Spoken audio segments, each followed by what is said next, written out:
नमस्कार। मैं वीके शास्त्री अपने चैनल के माध्यम से आप सभी दर्शकों का बहुत बहुत स्वागत करता हूं। वर्ष 2023 समाप्ति की ओर है और 2024 की शुरुआत होने जा रही है।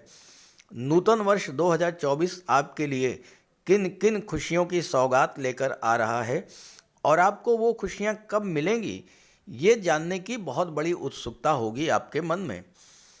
2024 में आपकी आर्थिक स्थिति कैसी होगी, कैरियर ग्रोथ कब होगी, नौकरी, रोजगार, व्यापार, व्यवसाय की दृष्टि से 2024 कैसा रहेगा, भाग्य का साथ कब कब मिलेगा, भूमि भवन प्रॉपर्टी का योग कब कब बनेगा, संतान और विवाह को लेकर आपके सपने कब पूरे होंगे, दाम्पत्य सुखों और लव रिलेशंस की दृष्टि से कैसा रहेगा 2024, विदेश जाने का सपना कब पूरा होगा, आपका स्वास्थ्य कैसा रहेगा। इस तरह के सैकड़ों प्रश्न ऐसे हैं जो लगातार आपके मन में आ रहे होंगे और आप उसका समाधान भी जानना चाह रहे होंगे। इतने सारे प्रश्नों का उत्तर एक छोटे से वीडियो में नहीं दिया जा सकता है, इसलिए मैं अलग अलग पार्ट में अलग अलग बिंदुओं को समाहित करते हुए वीडियो अपलोड करूंगा। आज के वीडियो में हम चर्चा करेंगे 2024 में आपकी आर्थिक स्थिति कैसी रहेगी, कैरियर ग्रोथ कब होगी और भाग्य का साथ कब कब मिलेगा। शेष बिंदुओं पर अगले वीडियो में चर्चा होगी। ये विश्लेषण आपकी चंद्र राशि के आधार पर किया जा रहा है, यानी चंद्रमा आपकी जन्म कुंडली में जिस राशि में गोचर कर रहे हैं वही आपकी चंद्र राशि होगी और उसी के आधार पर आपको इस वीडियो को समझना है। जहाँ तक उपायों का प्रश्न है, उपायों पर एक वीडियो अलग से अपलोड कर दिया है, लिंक दे दे रहा हूँ डिस्क्रिप्शन बॉक्स में, आप वहाँ से देख लीजिएगा। तो ये है धनु राशि के जातकों की कुंडली। आपके लग्न के स्वामी हैं देवगुरु बृहस्पति और देवगुरु बृहस्पति का गोचर कुंडली के पंचम भाव में है। धनु राशि के जातकों के लिए लग्न के स्वामी देवगुरु का गोचर बहुत ही महत्वपूर्ण है, क्योंकि गुरु पंचम में गोचर कर रहे हैं और पंचम भाव में गुरु अति विशिष्ट कारक होते हैं। और यहाँ पर गोचर करते हुए गुरु की दृष्टि भाग्य भाव पर पड़ेगी, गुरु की दृष्टि लाभ के भाव पर पड़ेगी और गुरु की दृष्टि लग्न के भाव पर पड़ेगी। यहाँ पर देवगुरु बृहस्पति आपके लिए सर्वथा लाभ प्रदान करने वाले होंगे। जब भी वार्षिक राशिफल की बात की जाती है तो सबसे पहले उन ग्रहों का विचार किया जाता है जो लंबे समय तक एक ही राशि में गोचर करते हैं। देवगुरु बृहस्पति, शनिदेव, राहु और केतु। 1 मई तक देवगुरु पंचम में गोचर कर रहे हैं। सूर्य के नक्षत्र कृतिका नक्षत्र में गोचर कर रहे हैं। मित्र के राशि और मित्र के नक्षत्र में गोचर करते हुए गुरु आपको सर्वथा शुभ फल ही प्रदान करेंगे 1 मई तक। 1 मई को राशि परिवर्तन करके वृषभ में आ जाएंगे, 2 दिन के बाद अस्त हो जाएंगे और 3 जून को उदित होंगे। ये डेट आप नोट करिए, 3 जून को देवगुरु बृहस्पति उदित होंगे। वृषभ राशि में उदित होने के बाद 12 जून को नक्षत्र परिवर्तन करेंगे और रोहिणी नक्षत्र में गोचर करेंगे, जो कि चंद्रमा का नक्षत्र है। और यहाँ पर देवगुरु अपने मित्र के नक्षत्र में गोचर करते हुए आपको विदेश भाव से आपके कैरियर को और आपके धन को नियंत्रित करेंगे। शनिदेव की बात करें तो शनिदेव वर्तमान में राहु के नक्षत्र शतभिषा नक्षत्र में गोचर कर रहे हैं, जो कि मित्र का नक्षत्र है। और शनिदेव आपकी कुंडली में पराक्रम भाव में गोचर कर रहे हैं। तीसरे भाव में शनिदेव बहुत अच्छा फल प्रदान करते हैं। हालांकि शनिदेव 11 फरवरी से 18 मार्च तक अस्त रहेंगे।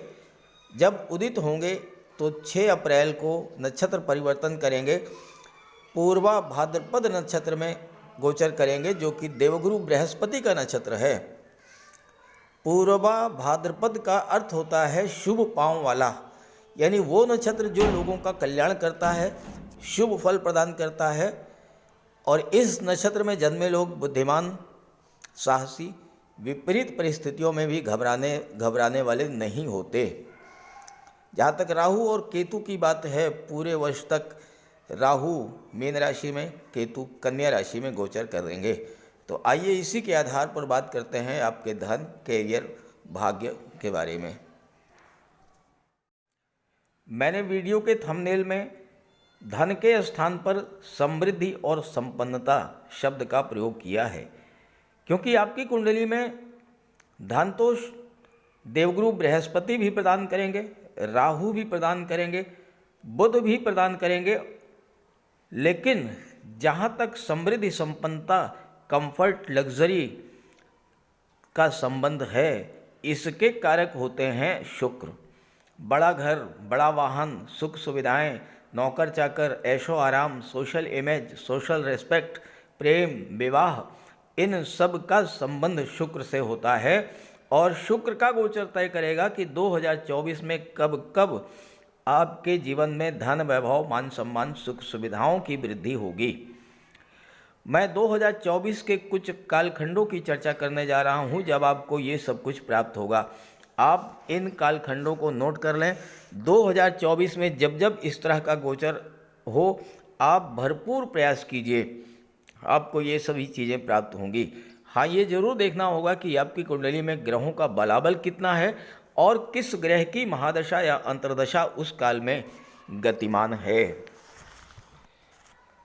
तो आप पहली डेट नोट कीजिए, 31 मार्च से 25/4, 31/3 से 25/4 बहुत महत्वपूर्ण समय रहेगा ये आपके जीवन का, क्योंकि इस समय शुक्र का गोचर कुंडली के चौथे भाव में मीन राशि में होगा और यहाँ पर शुक्र का राहु का युति बनेगी। शुक्र धन के कारक हैं, राहु असीम विस्तार के कारक हैं, राहु की कोई लिमिट नहीं होती है। तो शुक्र राहु की जो युति है, वीनस राहु का जो कॉम्बिनेशन है, ये आपके लिए अपार धन का योग बनाएगा। अब चौथा भाव भौतिक सुख सुविधाओं का होता है, माता का होता है, भूमि भवन प्रॉपर्टी का होता है। और आप नोट कर लीजिए, इस गोचर काल में इन 25 दिनों में आपको हर तरह की सुख सुविधाएं प्राप्त होंगी, धन की प्राप्ति होगी, भूमि भवन प्रॉपर्टी का लाभ आपको मिल सकता है। और सबसे बड़ी बात यह है कि इस समय आपका मन शांत रहेगा, मानसिक शांति मिलेगी आपको, माता से आपका लगाव बढ़ेगा, मातृभूमि से जुड़ करके आप कार्य करेंगे तो इस समय विशेष सफलता मिलेगी। और चूंकि शुक्र छठे भाव के स्वामी होकर के चौथे भाव में गोचर कर रहे हैं, चौथा भाव भूमि भवन प्रॉपर्टी का होता है, छठा भाव कर्ज का होता है। इस समय अगर आप मकान बनवाने के लिए home loan, vehicle loan, business loan के लिए अप्लाई करते हैं तो इस गोचर काल में आपको विशेष सफलता भी मिलेगी। यहाँ पर गोचर करते हुए शुक्र और राहु आपके लिए लाभ की असीम संभावनाएं लेकर के आ रहे हैं, क्योंकि शुक्र राहु की दृष्टि दशम भाव पर पड़ेगी जो कि आपके कैरियर को शो करता है। और यहाँ पर राहु आपके कैरियर को असीम विस्तार देंगे। कैरियर को बढ़ाने के लिए, कैरियर ग्रोथ की दृष्टि से ये 25 दिन विशेष महत्व के होंगे। लेकिन एक बात का ध्यान रखना है आपको कि शुक्र के साथ राहु हैं। राहु धन का विस्तार करेंगे, कार्य क्षेत्र का विस्तार करेंगे, आपकी इच्छाओं की पूर्ति करेंगे, क्योंकि शुक्र एकादश भाव के स्वामी हैं जो कि आपकी इच्छाएं होती हैं, इच्छा पूर्ति का भाव होता है, आपकी इनकम बढ़ेगी। लेकिन ध्यान रहे, अपने कैरियर को आगे बढ़ाने के लिए आपके मन में क्या चल रहा है, आपकी क्या प्लानिंग है, ये किसी को भूल करके भी शेयर मत कीजिएगा। राहु सीक्रेसी के प्रबल कारक होते हैं। अपनी प्लानिंग को किसी से शेयर मत कीजिएगा और कार्यक्षेत्र का विस्तार कीजिएगा। देखिए कितनी अच्छी सफलता आपको राहु देंगे, अचानक से बहुत बड़ी सफलता आपको मिलेगी। लेकिन ध्यान इसी बात का रखना है कि गोपनीयता और टेक्नोलॉजी का मैक्सिमम यूज, क्योंकि राहु टेक्नोलॉजी को शो करते हैं। और एक बात और मैं आपको बता दूं, शनि आपकी कुंडली में तीसरे भाव में गोचर कर रहे हैं, शुक्र यहाँ पर मालव्य राजयोग बना रहे हैं। इस गोचर काल में अगर आपकी जन्म कुंडली में शुक्र मजबूत हुए तो आपको film industry, modelling, social media, TV serials, photography, videography, इन सब क्षेत्रों में बहुत अच्छी सफलता मिलेगी। इन क्षेत्रों में जाने का योग बनेगा और साथ ही साथ सफलता का भी योग बनेगा।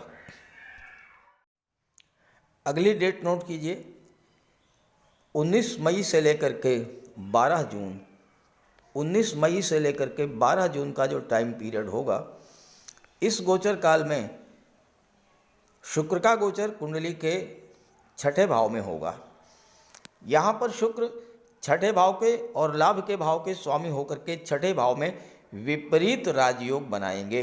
ध्यान दीजिएगा, 19/5 को देवगुरु बृहस्पति भी यहाँ पर आ चुके होंगे। गुरु और बृहस्पति धन के जो दो प्रबल कारक ग्रह हैं, वो जब छठे भाव में गोचर करेंगे तो किसी तरह का कोई कर्ज अगर है वो आप पर है तो वो समाप्त होगा, शत्रुता समाप्त होगी, कार्य क्षेत्र की विघ्न बाधाएं समाप्त होंगी और गुरु शुक्र की दृष्टि पड़ेगी 12वें भाव पर। तो इस समय विदेश यात्राओं के लिए, विदेशों से व्यापार के लिए, विदेश में सेटल होने के लिए बहुत ही उपयुक्त समय रहेगा। ध्यान दीजिएगा कि शुक्र लाभ के स्वामी होकर के विदेश भाव पर दृष्टि डालेंगे तो आपको विदेशों से इस समय बहुत बड़ा लाभ मिलने का योग बन रहा है।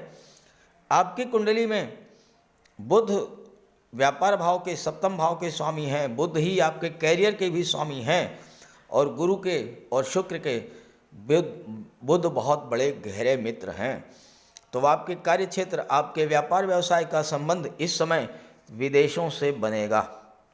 और एक बात और समझ लें, इस समय आपका विवाह का भी योग बनेगा 19/5 से 12/6 के बीच में, क्योंकि लाभ के भाव के स्वामी हैं जब शुक्र तो आपको हर तरह का लाभ प्रदान करेंगे।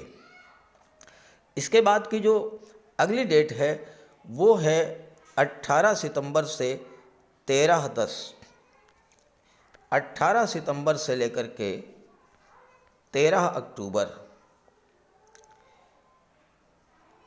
इस समय शुक्र का गोचर कुंडली के एकादश भाव लाभ के भाव में होगा और शुक्र की दृष्टि पड़ेगी पंचम भाव पर। पंचम भाव शिक्षा, संतान, लव रिलेशंस, लॉटरी, शेयर, इन सब को शो करता है। इस समय आपको लॉटरी से, शेयर मार्केट से बहुत बड़ा लाभ होने का योग बनेगा। आपको अपनी संतान से बहुत बड़ा लाभ होगा। संतान को कोई रोजगार, नौकरी, व्यापार, व्यवसाय मिल सकता है या फिर संतान की प्राप्ति की इच्छा है तो वो आपकी इच्छा इसमें पूरी होगी। 18/9 से 13/10 के बीच शुक्र जब अपनी ही राशि में लाभ के भाव में गोचर करेंगे तो आपकी कोई बहुत पुरानी इच्छा वो पूरी हो सकती है। यहाँ पर आपके सोशल सर्किल में भी वृद्धि होगी। समाज के गणमान्य, प्रतिष्ठित और धनवान व्यक्तियों से आपके संबंध बनेंगे और आपको उन संबंधों का भी बहुत बड़ा लाभ प्राप्त होगा। भाग्य की बात करें तो भाग्य के कारक होते हैं देवगुरु बृहस्पति और भाग्य भाव के स्वामी हैं सूर्य। देवगुरु बृहस्पति की पंचम दृष्टि भाग्य भाव पर पड़ रही है। 1 मई 2024 तक आपका भाग्य पूरी तरह से आपका साथ देगा। आप जो भी कार्य शुरू करेंगे उस कार्य में आपको सफलता मिलेगी। जो काम आपके अधूरे रह गए थे वो कार्य पूरे होंगे। नए कार्यों की, नए व्यापार व्यवसाय की, नई नौकरी की शुरुआत आप इस समय करेंगे 1 मई 2024 तक। और इसके बाद 13 अप्रैल को सूर्य का गोचर कुंडली के पंचम भाव में होगा, मेष राशि में। यहाँ पर सूर्य उच्च के होकर के गोचर करेंगे, भाग्य भाव के स्वामी होकर के पंचम में जब गोचर करेंगे, एक त्रिकोण का स्वामी दूसरे त्रिकोण में और अपनी उच्च की राशि में गोचर करेगा तो भाग्य का तो साथ मिलेगा ही मिलेगा। संतान और शिक्षा की दृष्टि से, लव रिलेशंस की दृष्टि से भी 13 अप्रैल से लेकर के और 14 मई तक का जो गोचर काल है ये बहुत शुभ फल देने वाला होगा। और इसके बाद 16 अगस्त से लेकर के 16 सितंबर, ये आप डेट्स नोट कर लीजिए। ये 2024 में आप इन डेट्स में एफर्ट्स करेंगे, रिजल्ट 100% मिलेगा। सूर्य का गोचर अपनी ही राशि में होगा, भाग्य के भाव में। यहाँ पर भाग्य का साथ मिलेगा, पिता का सहयोग मिलेगा, गुरु का साथ मिलेगा और आपको जीवन में हर स्तर की, हर तरह की सफलता मिलेगी। एक बात विशेष तौर से आपको समझनी है और वो ये समझनी है कि भाग्य के स्वामी सूर्य हैं और गुरु की दृष्टि पड़ रही है, तो आप भाग्य को मजबूत करने के लिए नवम भाव से जुड़िए, नवम भाव की चीज़ों को जीवन में उतारिए। नवम भाव क्या है? पिता और गुरु। पिता और गुरु का सम्मान कीजिएगा, भूल करके भी आप पिता और गुरु का अपमान मत कीजिएगा। दूसरी बात, नवम भाव धर्म और अध्यात्म का होता है। आप अपने आप को धर्म अध्यात्म से जोड़ करके चलिएगा, तीर्थ यात्राएं कीजिएगा, देव दर्शन के लिए जाइएगा और अगर हो सके तो एक बार गंगा स्नान अवश्य कर लीजिएगा। अगर आपने गंगा स्नान कर लिया तो राहु एक्टिवेट हो जाएंगे। राहु जो कि कुंडली के चौथे भाव में बैठे हुए हैं, राहु की दृष्टि आपके कार्य क्षेत्र पर, राहु की दृष्टि आपके विदेश भाव पर, राहु की दृष्टि अष्टम भाव पर पड़ेगी। राहु पूरे वर्ष आपको शुभ फल ही प्रदान करेंगे अगर आपने एक बार भी गंगा स्नान कर लिया। और शनि का आपको अगर आप पूरा लाभ लेना है, क्योंकि शनि भी आपकी कुंडली में पूरे 2024 में तीसरे भाव में गोचर करेंगे, भाग्य भाव को प्रभावित करेंगे। शनि की दृष्टि पंचम पर पड़ेगी, संतान और शिक्षा को प्रभावित करेंगे और शनि की दृष्टि विदेश पर पड़ेगी, तो 12वें भाव पर भी शनि का प्रभाव रहेगा। 12वां भाव धर्म, अध्यात्म और मोक्ष का होता है, चैरिटी का होता है, दान पुण्य का होता है। तो शनि को मजबूत करना है, शनि से पूरा लाभ अगर आपको लेना है तो आप दान पुण्य ज़्यादा से ज़्यादा कीजिए, गरीबों की मदद कीजिए, कोई धार्मिक मांगलिक आयोजन घर पर कीजिए, पूजा पाठ में मन लगाइए, ईश्वर में आस्था रखिए। ये सब अगर आप करते हैं तो ये आप समझ लीजिए कि शनि गुरु राहु का पूरा फल आपको प्राप्त होगा। धनु राशि के जातकों के जीवन में बुध के गोचर का भी विशेष महत्व रहेगा, क्योंकि बुध आपकी कुंडली में दो महत्वपूर्ण भाव सप्तम और दशम के स्वामी होकर के गोचर करेंगे। बुध पूरे वर्ष तक आपको तीसरे भाव, सातवें भाव और 10वें भाव की चीज़ों का लाभ प्रदान करेंगे, क्योंकि बुध जो हैं बुद्धि के कारक हैं, व्यापार के कारक हैं, आईटी सेक्टर के कारक हैं, कंप्यूटर कम्युनिकेशन मैनेजमेंट के कारक हैं। तो इन सभी क्षेत्रों में बुध का विशेष प्रभाव रहेगा। कुछ महत्वपूर्ण तिथियां मैं आपको बता देता हूं। 7 जनवरी से लेकर के और 1 फरवरी तक बुध का गोचर मरकरी इन फर्स्ट हाउस लग्न में रहेंगे। तो यहाँ पर तीसरे और 10वें के स्वामी होकर के जब लग्न में गोचर करेंगे तो आपको व्यापार व्यवसाय और अपने करियर की दृष्टि से उच्च स्तर की सफलता मिलेगी। खास करके अगर आप banking sector, education sector, finance sector से जुड़े हैं, या फिर आप कंप्यूटर कम्युनिकेशन मैनेजमेंट से जुड़े हुए हैं, या आप किसी भी तरह के व्यापार से जुड़े हुए हैं, 7 जनवरी से 1 फरवरी बुध आपको बहुत बड़ा लाभ देने जा रहे हैं। इसके बाद अगली जो डेट है वो है 14 जून से लेकर के 29 जून। बुध आपके कुंडली के सप्तम में गोचर करेंगे, मरकरी इन 7th हाउस। यहाँ पर बुध भद्र महापुरुष राजयोग का निर्माण करेंगे। और भद्र महापुरुष राजयोग के बारे में ज्योतिष शास्त्र में कहा गया है, जिस जातक की कुंडली में भद्र महापुरुष राजयोग बनता है वो रत्नों को तराजू से तौल करके रखता है। कहने का अर्थ ये है कि बुध इस समय आपको बहुत अधिक धन लाभ कराएंगे, व्यापार में उन्नति कराएंगे। कैरियर की दृष्टि से बुध का ये गोचर बहुत श्रेष्ठ रहेगा। और ऐसे ही 23 सितंबर से लेकर के और 10 अक्टूबर तक का जो गोचर काल बुध का है ये भी विशेष महत्व का होगा, क्योंकि बुध दशम भाव में गोचर करेंगे अपनी उच्च की राशि तुला राशि में। यहाँ भी भद्र महापुरुष राजयोग बनाएंगे और भद्र महापुरुष राजयोग का पूरा लाभ आपको अपने व्यापार व्यवसाय और अपने कैरियर ग्रोथ में देखने को प्राप्त होगा। तो इस तरह से इस वीडियो में मैंने आपके प्रोफेशन, आपके लिए भाग्य और समृद्धि, संपन्नता, सुख, वैभव, ऐश्वर्य, इन सब बातों के लिए कौन कौन सी तिथियां महत्वपूर्ण हैं, इस पर चर्चा की है। जानकारी आपको अच्छी लगी हो अपने साथियों को, मित्रों को भी शेयर कीजिएगा। जो डेट्स मैंने बताई हैं, इन डेट्स में अगर आपने विशेष प्रयास किया और आपकी जन्म कुंडली में ग्रह मजबूत स्थिति में हुए, आपकी कुंडली जीवन में उस ग्रह की महादशा अंतर्दशा गतिमान हुई, तो आप नोट कर लीजिए 110% आपको लाभ मिलेगा। नमस्कार।